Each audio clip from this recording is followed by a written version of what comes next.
Alors, avant de commencer à parler des topics et des appels, je voulais parler rapidement de la planification stratégique 2021-2024. La planification stratégique, c'est un document qui, euh, qui a les orientations stratégiques pour la recherche et l'innovation alignées aux priorités politiques de l'Union européenne. La planification stratégique répond aux besoins politiques de la Commission européenne sur 6 domaines d'intervention dans les domaines de la santé, qui est la vie tout au long, la santé tout au long de la vie, les déterminants sociaux et environnementaux, les maladies rares et non transmissibles, les maladies infectieuses, et des outils et technologies digitales pour la santé et les systèmes de soins et évidemment les systèmes de soins. Dans la planification stratégique, on peut trouver ce qu'on appelle les impacts attendus, les expected impacts, qui sont les destinations. Et, c'est c'est des attentes de la Commission européenne à long terme. Euh, une fois que votre projet a été financé, euh, nous attendons, en fait, nous attendons. La Commission attend des impacts à court terme, au moyen terme, en dépendant de la destination et de l'impact de topic qui va être financé. Mais puis aussi, elle attend des impacts à long terme. Et c'est ce qu'on appelle les expected impacts ou les destinations. Et c'est à partir de là qu'on peut trouver les topics, soit dans les programmes de travail santé, soit dans les partenariats en santé, soit dans la mission cancer. Et je vais vous parler de la destination 6 du programme de travail santé aujourd'hui. Alors, pour participer au cluster santé, il faut monter un projet collaboratif, qui est un consortium de partenaires réunis pour mener à bien un projet collaboratif et multidisciplinaire de recherche et développement. C'est important qu'il ait un impact à la fois sociétal et au bénéfice des citoyens et des patients, et un impact économique sur le système de santé. Il y a 2 types de partenaires dans un projet collaboratif. Le coordinateur, qui est le seul interlocuteur de la Commission européenne, et qui assure le bon déroulé du projet et de ses livrables. Et c'est lui qui s'assure aussi de l'interaction entre les partenaires. Et les partenaires qui sont les bénéficiaires du projet, qui peuvent être responsables d'un work package, mais pas nécessairement. Ça peut être aussi euh, d'une activité, responsable d'une activité ou d'une série d'activités dans différents work packages dans un projet. Dans un projet collaboratif, on attend, mais ce n'est pas une règle, ça dépend beaucoup des tâches et des demandes du topic, entre 5 et 20 partenaires. Euh, les projets sont financés entre 3 et 15 millions d'euros. Vous allez voir les financements pour la destination 6. Et on attend aussi des projets qui vont entre 4 et 5 ans. Mais ce n'est pas une règle non plus. Ça dépend beaucoup de ce qui est demandé dans l'appel et ça dépend beaucoup des tâches que vous allez proposer pour répondre au topic. Il y a 3 types d'actions qui sont financées dans le cadre d'Horizon Europe. C'est pas un grand changement par rapport à Horizon 2020 si vous connaissiez H2020. Les séries A, qui sont des projets collaboratifs qui consistent à financer des activités qui visent à établir de nouvelles connaissances ou à explorer la faisabilité d'un produit ou d'une technologie ou d'un procédé ou d'un service nouveau ou amélioré. Vous allez voir sur la destination 6, nous avons beaucoup d'ARIA et des actions d'innovation dont il n'y a pas dans la destination 6, mais les actions d'innovation vise à financer des phases de développement de prototypage, de démonstration, des pilotes, de validation des produits à grande échelle, les premières commercialisations, etc. Et les activités CSA, qui sont des activités de coordination, les actions de coordination et support, euh, qui, euh, qui sont des projets plus petits et qui sont pour établir des feuilles de route, pour faire des études de design pour des nouvelles infrastructures ou des activités complémentaires de planification stratégique. Sur les taux de financement, ça veut dire que sur les séries A, sur les actions de recherche et innovation, tous les partenaires sont financés à 100%. Sur les actions d'innovation, les partenaires, les entités publiques sont financés à 100% et les entités privées à 70%. Et je répète que sur la destination 6, il n'y a pas des actions d'innovation, ils sont toutes des actions de recherche et innovation ou des actions de coordination et support. Et pour les actions de coordination et support, le taux de financement est à 100% pour toutes les entités qui participent au projet. Pour participer à un projet Horizon Europe, il vous faut au minimum trois entités légales indépendantes établies dans un État membre ou un État associé différent, dont au moins une établie dans un État membre. Je vais vous montrer dans ma prochaine diapositive quels sont les États associés et quels sont les États qui reçoivent de financement. Toute entité légale de tout pays peut participer. Ça peut être un organisme de recherche, une université, une PME, des associations de villes, mais pas toutes les entités légales reçoivent des financements. Et ça, c'est important de mentionner. Je passe à la partie des financements.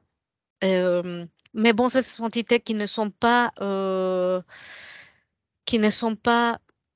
euh, éligibles au financement peuvent quand même participer, bénéficier du réseau européen qui est établi dans ces projets. En fait, ils acquièrent beaucoup de visibilité après avoir participé à un projet Horizon Europe. Et pour qu'un projet soit éligible au financement, il faut que ce soit un des 27 États membres, un État associé. Et je vous ai mis la liste ici des États associés qui sont éligibles au financement. Et le UK, on met attention parce que l'association est en cours. On peut les inclure dans les consortiums. Et, et en attendant l'association. Et d'autres pays, comme les pays tiers à faible et moyen revenu, ils sont automatiquement éligibles au financement et vous pouvez trouver la liste des pays tiers qui sont éligibles au financement, en fait, qui sont considérés comme des pays à faible et moyen revenu sur le programme Guide Horizon Europe. Je vous ai mis le lien ici. Et le cas particulier des États-Unis, où les partenaires des États-Unis sont éligibles au financement, sauf pour la mission cancer, pour le cluster santé, et sauf pour la mission cancer. Et la Suisse, qui n'a pas d'accord d'association, mais dont les partenaires suisses peuvent participer à un projet Horizon Europe, mais c'est les institutions suisses qui sont financées directement par leur agence nationale. Quelque chose que j'ai oublié de vous dire, c'est que le webinaire est enregistré, que je vous ferai passer le lien et que dans le lien où il y aura l'enregistrement, il y aura aussi cette présentation. Rapidement, si vous avez jamais vu un appel ou un topic ou un programme de travail Horizon Europe, euh, il se présente de la façon suivante. Pour chaque destination, vous savez le nom de la destination et un certain nombre d'impacts à long terme, dont des impacts, ce que je vous ai dit, des impacts économiques et sociaux auxquels les projets doivent répondre. Et sous chaque destination, vous avez un certain nombre de topics et des appels à projets dans lesquels vous avez à la fois les expected outcomes, ça c'est les impacts à court et moyen terme, et les scopes. Et les scopes, c'est les activités spécifiques que vous devez remplir dans le cadre de votre réponse à ces topics. Et comme je vous avais dit précédemment, en fait, ce qui est important, c'est de voir ce qui est attendu en termes d'impact à long terme et qui sont en rapport avec les impacts de la destination 6 ou de la destination que vous trouverez dans le programme de travail. Je vais passer maintenant au vif du sujet. En fait, et à vous parler du cluster santé, le programme de travail 2023-2024 qui a 6 destinations. Et plus spécifiquement, je vous parlerai de la destination 6, qui est une destination que vous allez voir très focalisée sur la construction des capacités, sur la méthodologie, sur la réglementation. Et, la destination 6 a pour objectif de maintenir une industrie de santé innovante, durable et compétitive au niveau mondial. C'est vrai que l'industrie de la santé est un véritable moteur pour la croissance et capacité à fournir des technologies de santé au profit de l'Europe, mais aussi les chemins de l'innovation de la santé très longs et complexes. Et pour arriver euh, de la recherche très en amont vers la mise sur le marché des technologies de santé. Il faut beaucoup des aspects et surtout des expertises impliquées, comme par exemple la partie réglementaire, la sécurité, etc. Et vous allez voir dans les appels, les détails des appels, il y a beaucoup de ces aspects qui sont mentionnés. Pour mener à bien toutes les étapes du cycle de l'innovation en santé, il faut inclure toutes les parties prenantes. Et ça, c'est très important. Et je vais vous faire une petite liste pour chaque appel dès ce qu'on lit dans l'appel, qui est conseillé comme partenaire. Et, euh, et l'objectif de cette destination est de financer des projets de recherche et d'innovation qui vont produire des composés pharmaceutiques compatibles avec le pacte vert, des méthodologies, des guidelines, des standards pour soutenir les autorités publiques dans l'évaluation des nouvelles technologies de santé, développer des produits pharmaceutiques pour répondre aux besoins européens. Il y a un certain nombre d'impacts qui vont concerner l'industrie de santé pour qu'elle soit plus compétitive et plus durable. Et pour favoriser la croissance économique, elle doit être plus efficace pour pouvoir identifier l'ensemble des besoins euh, de la chaîne jusqu'au déploiement des solutions et ses impacts qui doivent aussi bénéficier les citoyens, les patients et les systèmes de santé. Puis l'Europe doit se doter d'une capacité de production importante, notamment pour les vaccins. Et ça, c'est ce que je viens de vous décrire, c'est les impacts attendus pour la destination 6 en général, et qu'il faut tenir en compte que si vous comptez postuler à un de ces appels de la destination 6. Et je vais vous décrire maintenant les appels à projets pour le 2023 et 2024. Pour 2023, il y a 5 appels à projets, dont 12 CSA et 3 aériens, en fait, 3 sections de recherche et innovation. La deadline des appels 2023 est le 13 avril 2023. Vous savez dans ce tableau le résumé des montants, mais je vais vous les montrer en détail dans les prochaines slides. Et, il y a un appel sur l'évaluation des technologies de santé dans tous ces aspects. Un appel sur l'amélioration du dossier de santé électronique européen et l'interopérabilité. Un sur la modélisation réglementaire pour le développement des médicaments orphelins et pédiatriques. Un appel sur l'identification de freins aux applications cliniques des MTI, comme ça s'appelle en français. Et un sur l'harmonisation des méthodologies d'évaluation des technologies digitales de santé en Europe. Et pour 2024, il y a 12 appels, un RIA et un CSA, un sur l'élaboration des cadres méthodologiques pour l'évaluation clinique des performances et le suivi clinique et des performances post-commercialisation des dispositifs médicaux et dispositifs médicaux de diagnostic in vitro. Et je vous avoue que ça, c'était l'appel la plus difficile pour moi de comprendre sur les objectifs. Je suis très loin de ces sujets. Et un CSA qui est pour la construction des capacités d'un régulateur pour les tests de sécurité et d'efficacité réglementaire. Est-ce que jusque-là, vous avez des questions avant que je passe aux détails des appels une par une?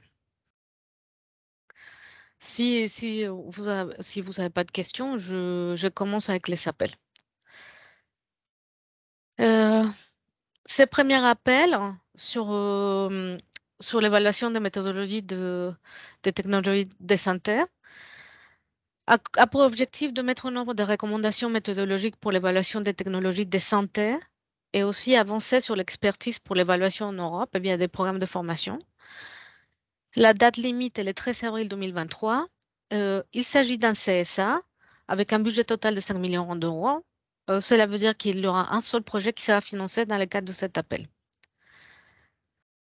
Et l'idée, c'est d'identifier le projet financé par la Commission européenne sur les évaluations de technologies de santé. Je vous ai mis une diapo avec le nombre de ces projets.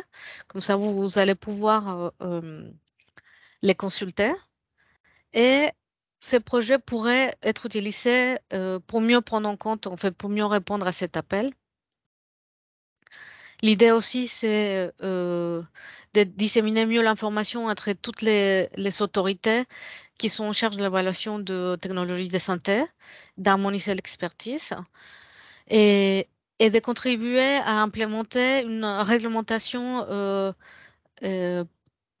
plus, je dis successful, plus, avec beaucoup plus de succès et d'une meilleure façon.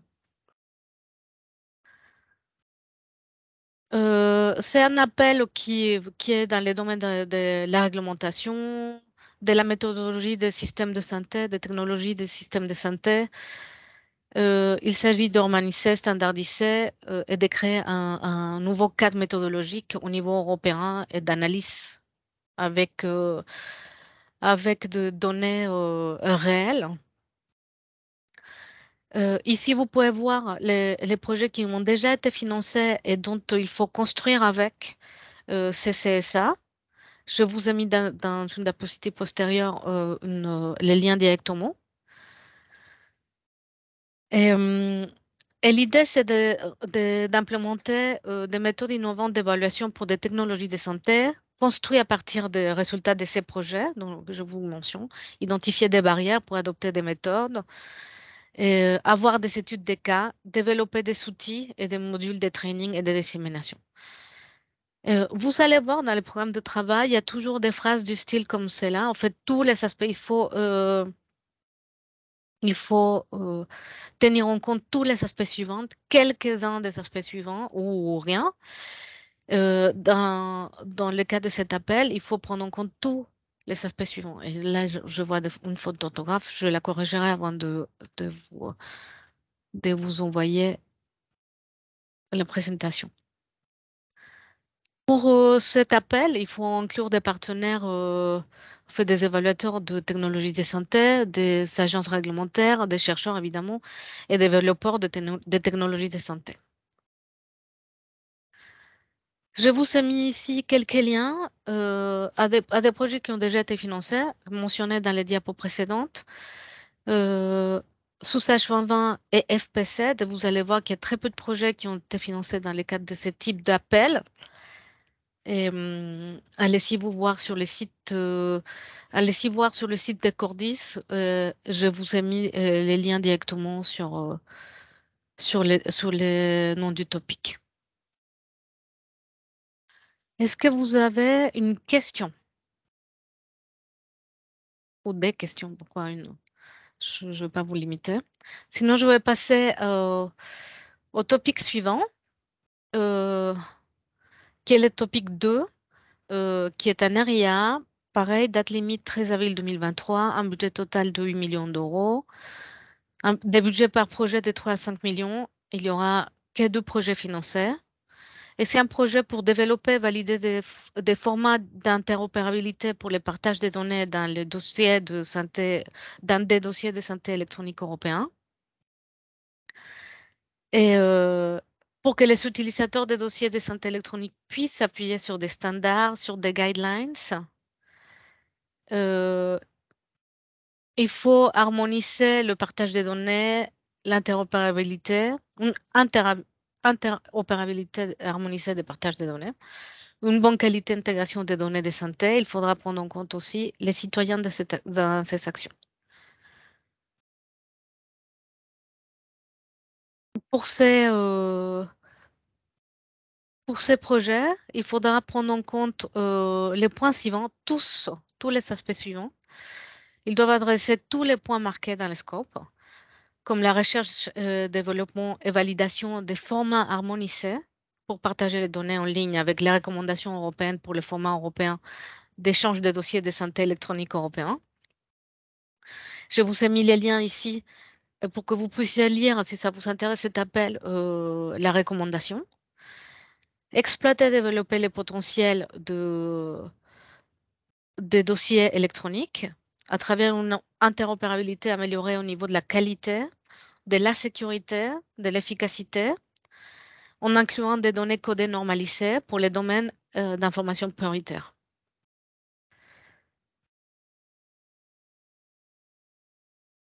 Les projets financés seront engagés dans des activités de réseautage, c'est-à-dire qu'il faut prévoir dans votre projet un budget suffisant dans un Work Package qui soit dédié à ces activités de réseautage dans la profession, même si vous ne connaissez pas encore les activités précises, car elles seront définies au moment de la préparation de grant, si le projet est sélectionné et financé.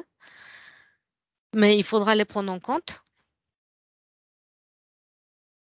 Et vous devez inclure des partenaires, des développeurs, des suppliers, des intégrateurs, des opérateurs pour les dossiers électroniques, des professionnels de la santé, de l'industrie de la santé, en incluant des PME, des experts de la cybersécurité, intelligence artificielle, des policy makers, législateurs, des experts en réglementation éthique, c'est important, des citoyens et des patients.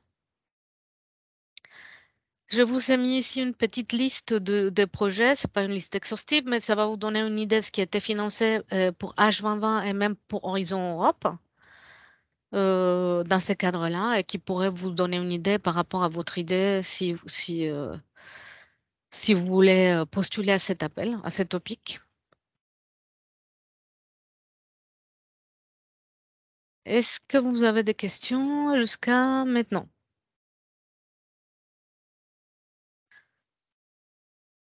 Si vous n'avez pas de questions, en fait, quand je vous mets par exemple comme ça 4 projets financiers ou 2 projets financiers, si vous cliquez dessus, vous allez voir qu'il y a le lien aux 4 projets, les liens aux 2 projets, quel est le topic. Il s'appelle comme ça, en fait, il s'appelait comme ça sous Sage 2020 et sur Horizon Europe, il s'appelait comme ça.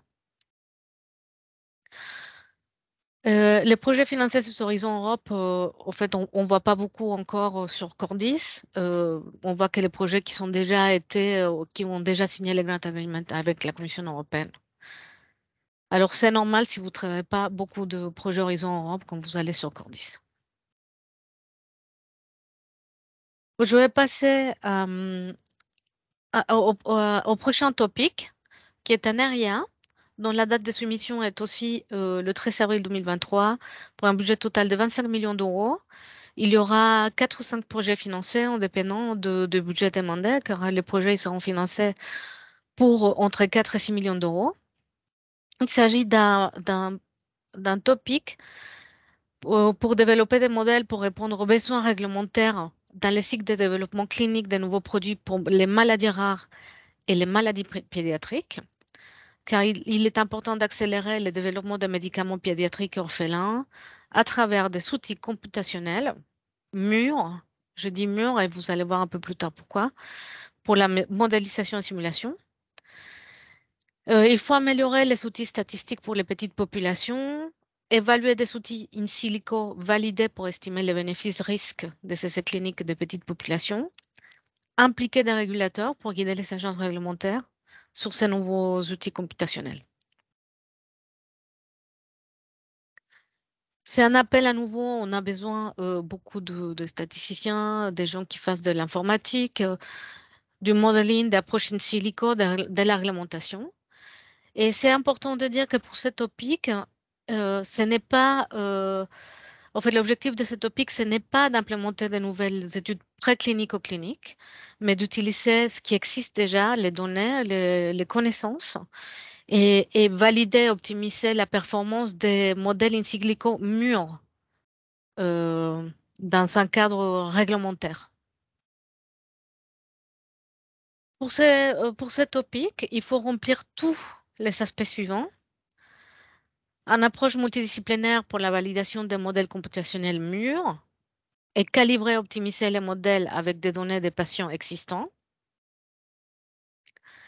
Évaluer des modèles in silico validés pour leur capacité à augmenter la robustesse statistique, améliorer l'évaluation des risques et bénéfices dans les essais cliniques de petites populations. Et pour leur précision à prédire, extrapoler les effets thérapeutiques et doses, il faut aussi inclure des études de benchmark pour différents modèles computationnels. Pour ce type d'appel, il faut inclure de différents partenaires comme les agences réglementaires. Il était demandé exprès dans l'appel d'inclure des agences nationales au niveau local et aussi l'EMA, qui est l'agence européenne, des associations des patientes, des PME, des statisticiens, des développeurs, des bioinformaticiens, des personnes qui fassent de la recherche clinique. Et pour ceux qui travailleront sur les médicaments orphelins, voir quels sont les liens avec la plateforme EU for Rare Diseases, si possible. Comme dans l'appel précédent, les projets financés seront engagés dans des activités de réseautage. Incluez, si vous êtes intéressé à postuler à cet appel, il faut inclure un budget suffisant pour ces activités de réseautage. Je vous ai mis ici le contexte politique européen, à part le contexte de la destination plus spécifique pour l'appel sur Regulatory Science Strategy 2025 euh, pour construire des systèmes de réglementation plus adaptés aux médicaments humains et vétérinaires. Un ISO paper qui est en train d'être créé. Puis, évidemment, toutes les propositions doivent être conformes à l'RGPD. Bon, tous les projets Horizon Europe, mais ce type de projet plus spécifiquement.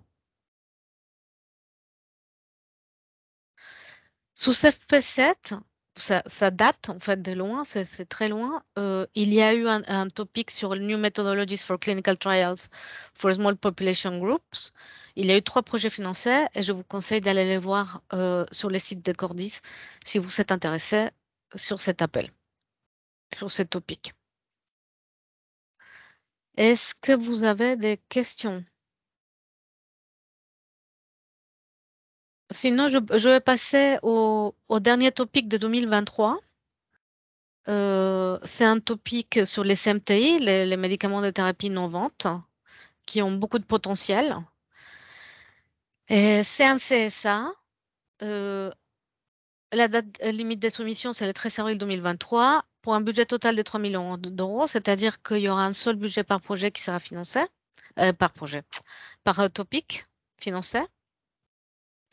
Et l'idée de ce topic est de cartographier les besoins réglementaires de sûreté, d'évaluation de l'efficacité des productions, des besoins d'organisation d'infrastructures pour améliorer la production des MTI, et du développement préclinique, en fait, de la phase préclinique jusqu'à l'utilisation clinique, accélérer les applications cliniques en challengeant les politiques, la sécurité, l'efficacité, la production, la commercialisation à travers des cadres réglementaires européens capables de s'adapter à ces avancées scientifiques.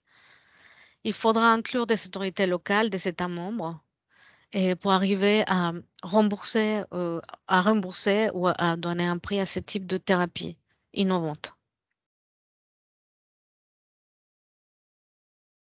C'est c'est un topic dans le cadre de la réglementation qui implique les thérapies cellulaires géniques, qui sont des médicaments de thérapie innovantes. Et il faut prendre en compte tous les aspects suivants,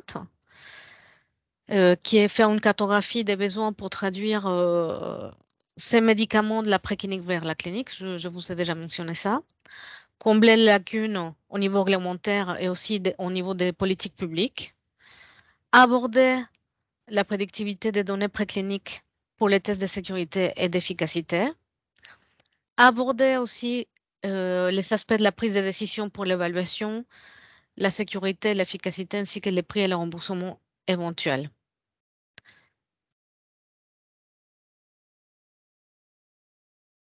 Pour ce CSA, il faudra inclure des autorités réglementaires, évidemment, des agences en charge de l'évaluation des technologies de santé, des nouvelles technologies de santé, des cliniciens, des comités éthiques, des patients et développeurs PME et des productions, des PME de production de thérapie génique et thérapie cellulaire. En FP7, il y a eu un projet financé sur le cadre réglementaire et l'implémentation de ces types de thérapies. Euh, je vous conseille d'aller voir ce qui a été fait dans ces cadres-là et quelles ont été les recommandations de ces projets.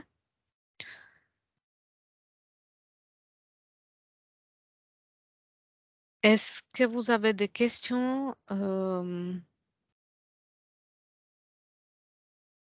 pour ces topics. Sinon, je vais passer aux 12 derniers topics qui sont des topics. Pardon, je me suis trompée, je pense, pour la date. Ah non, pardon, non. Je vous ai menti, je pensais que c'était déjà la fin des topics, mais pas du tout, de 2023. Ça, c'est un topic aussi de 2023 pour 15 millions d'euros. Il y aura 2 projets financés entre 7 et 8 millions d'euros. C'est une action derrière. Et l'objectif est de développer et harmoniser les méthodologies pour évaluer les technologies numériques des santé pour faciliter l'évaluation de leur valeur ajoutée au niveau individuel, du système de santé et de la société et faciliter le déploiement transfrontalier des services de santé numérique en Europe. Si vous vous rendez compte, tous ces topics qui adressent, il y en a des topics comme celui-là et le premier, donc je vous ai présenté, qui adressent des aspects différents de la même chose, plus ou moins. Euh, par des approches standards pour évaluer des technologies digitales en santé, pour l'introduction dans les systèmes de santé, une réglementation adaptée et robuste, des citoyens empodérés, je ne sais pas comment dire, empowered pour ces technologies, en fait, avec des connaissances sur ces technologies, et des agences d'évaluation des nouvelles technologies de santé pour évaluer à travers des principes communs l'interopérabilité de ces technologies est utile d'une manière sûre.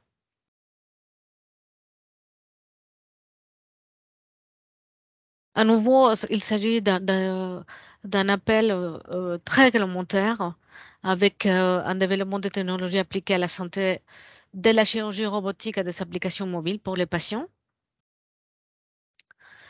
Il s'agit aussi de développer un cadre méthodologique pour la privacité, cybersécurité et la qualité des données.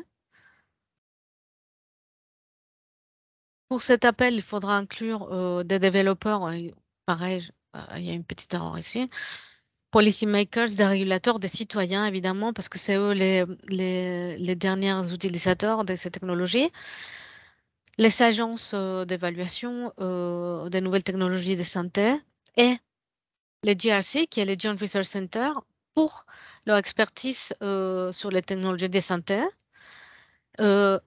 Si vous comptez postuler à ce topic et que votre projet est financé, c'est la CO qui fera le lien avec les GRC et les projets financés.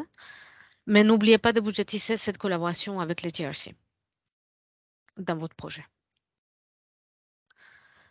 Ça, c'est les textes politiques qui sont mentionnés dans l'appel. Si vous cliquez dessus, excusez-moi, si vous cliquez dessus, vous allez directement sur la page de texte.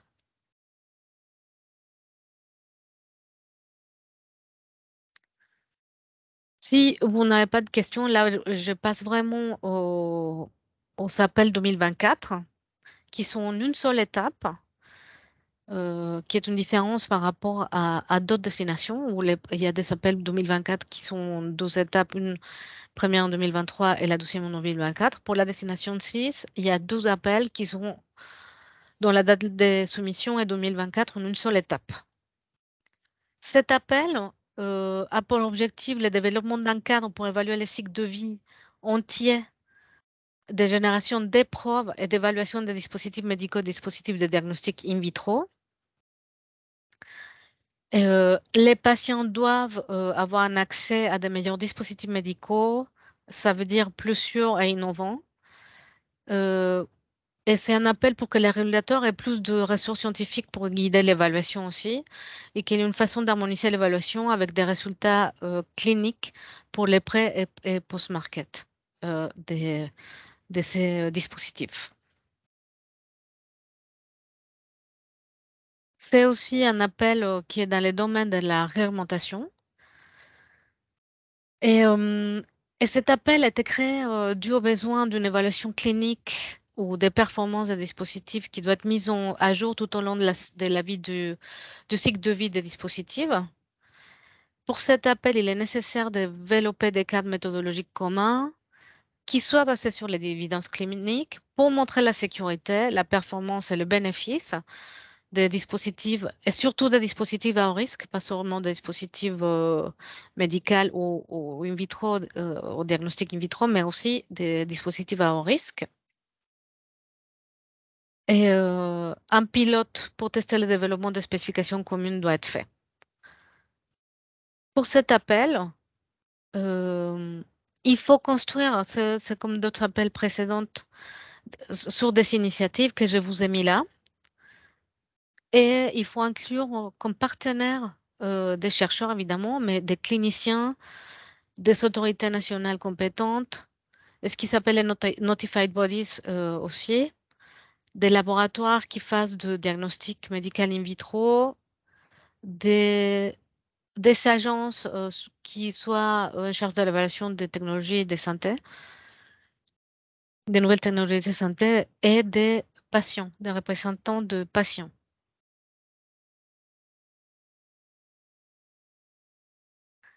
Et je vous ai mis aussi les liens ici sur les textes qui sont mentionnés dans l'appel sur la réglementation de dispositifs médicaux et diagnostics in vitro. Est-ce que vous avez des questions sur cet appel, sur ce topic? Sinon, je vais passer au dernier topic. Euh, Le dernier topic a pour objectif de rassembler les développeurs et les utilisateurs de nouvelles approches méthodologiques alternatives à l'utilisation des animaux avec les responsables réglementaires européens pour l'utilisation des produits chimiques et pharmaceutiques pour informer sur les solutions disponibles et encourager la construction d'un cadre sur l'utilisation de ces nouvelles approches méthodologiques.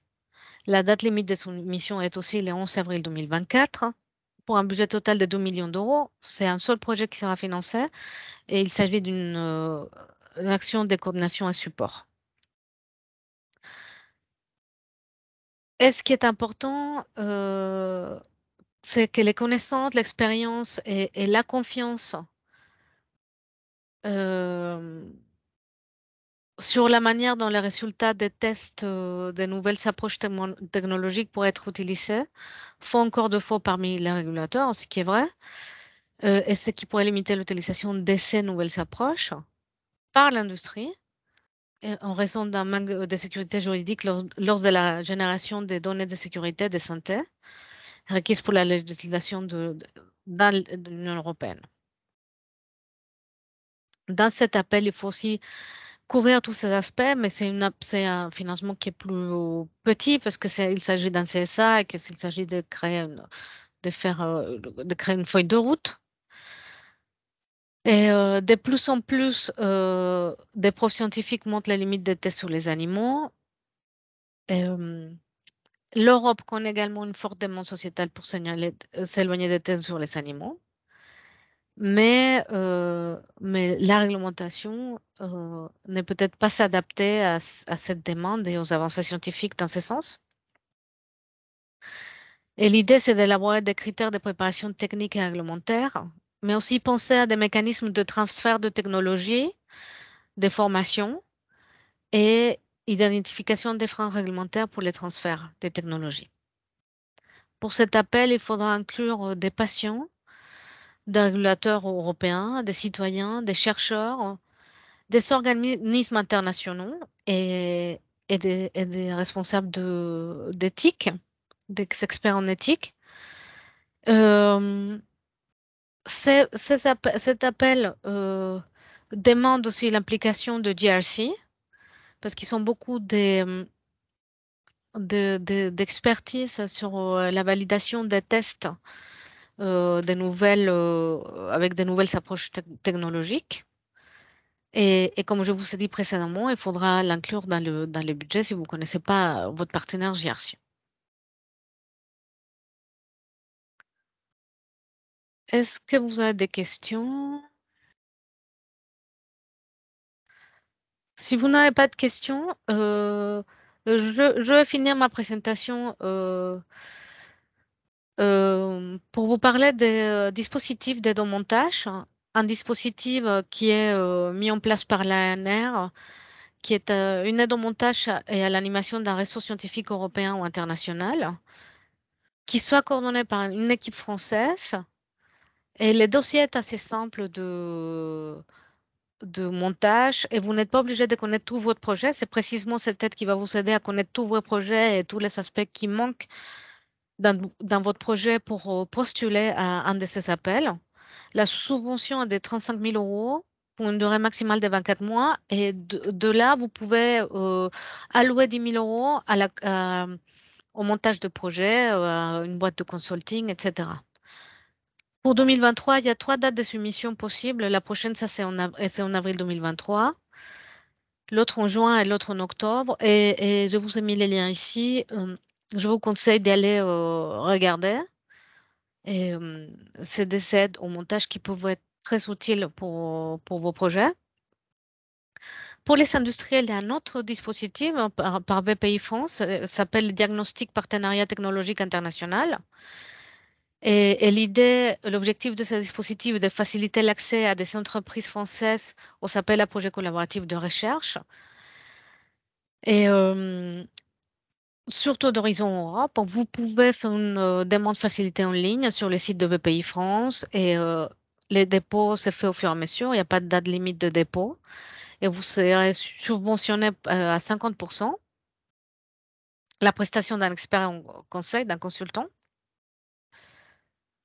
Une autre chose qui n'a rien à voir avec l'aide au montage, mais qui peut être très intéressant pour ceux d'entre vous qui veulent postuler à des appels à projets Horizon Europe, c'est de devenir expert évaluateur. Ça va vous donner une idée très précise de ce qu'il est demandé sur les projets parce que vous allez les expertiser. Et je vous ai mis les liens ici sur un webinaire de présentation sur pourquoi devenir expert évaluateur et pourquoi c'est intéressant pour vous. Je vous conseille d'aller le voir. Et finalement, quelques dates à retenir. Le 19 janvier, qui est une date sur un infoday qui est organisé par la Commission européenne. Vous pouvez vous inscrire pour voir cet infoday. Le 20 janvier, où il y a un brokerage event qui est aussi organisé par le PCN Santé et par la Commission européenne.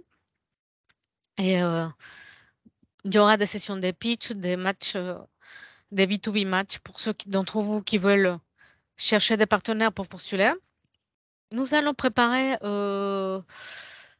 avec le PCN Jourfin un webinaire sur les lump sum parce que tous les appels qui sont en 2024, dans la deadline de 2024, ils sont des lump sum, que c'est des sommes forfaitaires. Et la façon de monter ces projets et de les faire, c'est un petit peu différent. Il y a beaucoup de questionnements à ce sujet. Le PCN Jurfin français fera un webinaire le 25 janvier avec la commission et avec des témoignages.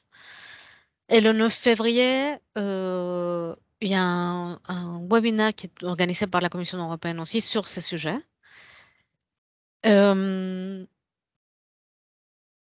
je vous ai mis aussi un lien sur un webinaire que nous avons fait avec les PCN SHS sur les sciences humaines et sociales sur comment introduire des partenaires SHS dans vos projets de santé, qui peut être intéressant pour beaucoup d'appels.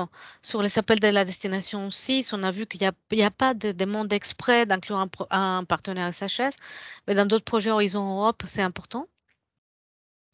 Et finalement, contactez vos services Europe, parce que c'est ça qui va vous aider le plus. Ils sont les plus c'est les experts de montage de projets dans vos institutions. Et vous pouvez aussi nous contacter avec toutes les questions sur ces webinaires, sur d'autres webinaires, sur les appels spécifiquement, sur votre projet. Vous pouvez nous contacter et dire, j'ai cette idée. euh, Est-ce que ça colle à votre projet? Oui, bien sûr. Je vais vous envoyer rapidement cette slide pour pouvoir vous connecter au 19-20. Il faut s'inscrire. Je vous ai mis les liens ici pour aller voir les liens d'inscription. En fait, ça vous amène vers les liens d'inscription. Le premier sur les liens d'inscription directement de la commission et le deuxième sur les liens de horizoneurope.groupe.fr et il y a le lien là d'inscription. Et oui, je vais vous envoyer ça rapidement.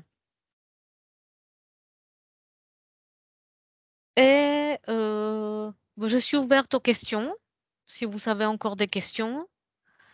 C'est des sujets très réglementaires et c'est un peu différent à d'autres destinations, la destination suisse. J'espère que ça vous a éclairé un petit peu. Et de toute façon, si vous avez des questions postérieures, vous pouvez nous envoyer un email ou je vous ai mis l'email à nouveau. Je reviens sur cette slide pcnsanté@recherche.fr et vous pouvez nous parler en fait et nous poser des questions quand vous voulez. Et ben, il y a les infodays qui seront prochainement qui vont vous éclairer aussi, j'espère. Vous allez pouvoir sur l'infoday du 19 janvier, la Commission européenne va prendre de questions directement. Si vous n'avez plus de questions, je vous remercie de vous avoir connecté. On va partager très bientôt tous les liens de tous les webinaires parce que ça, c'était les derniers webinaires de PCN Santé sur les destinations. Et j'espère que vous allez passer une bonne fin de journée, de lundi, de début de semaine et à bientôt. Merci beaucoup. Merci. Merci.